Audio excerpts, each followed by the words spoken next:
Welcome to this tutorial on Cryon 6D. In this video, we'll show you how to create and manage an RFA task using our system. Start by selecting the Action option from the sidebar. From the list of features, choose RFA. Now let's create a new RFA.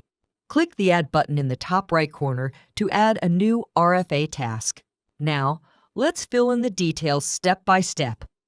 Select the RFA color from the drop-down menu. Enter the RFA code, which must follow the ISO 19650 standard. Enter the name of the RFA in the RFA name field. Fill in the description box with relevant details. Select the start date from the calendar view. Select the end date from the calendar view.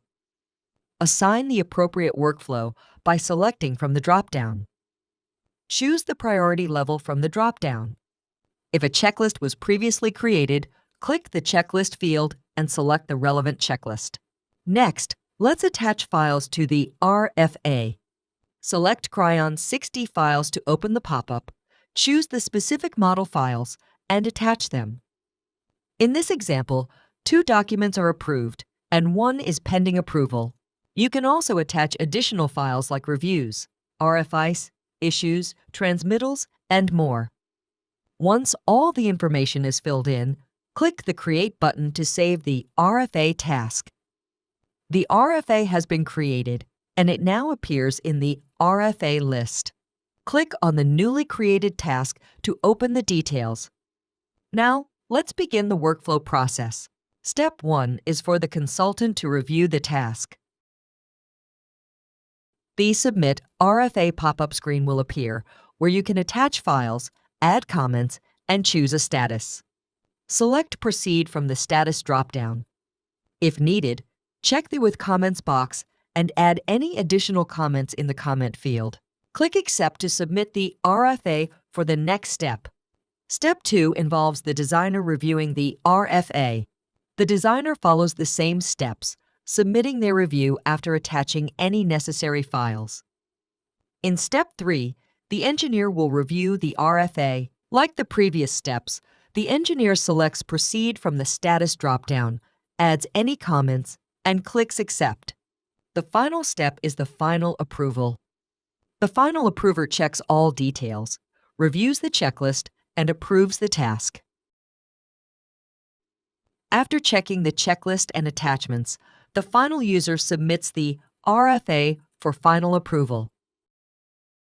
If everything is approved, the process completes successfully. If some attachments are still pending approval, a confirmation pop-up will appear. The message will ask, some of the attachments are not approved. Do you want to create a new RFA with pending documents? Click Yes Confirm, and the system will clone the RFA task with pending documents. After clicking Yes Confirm, you'll be redirected to the RFA Edit page. Change the RFA name and RFA code for the new task.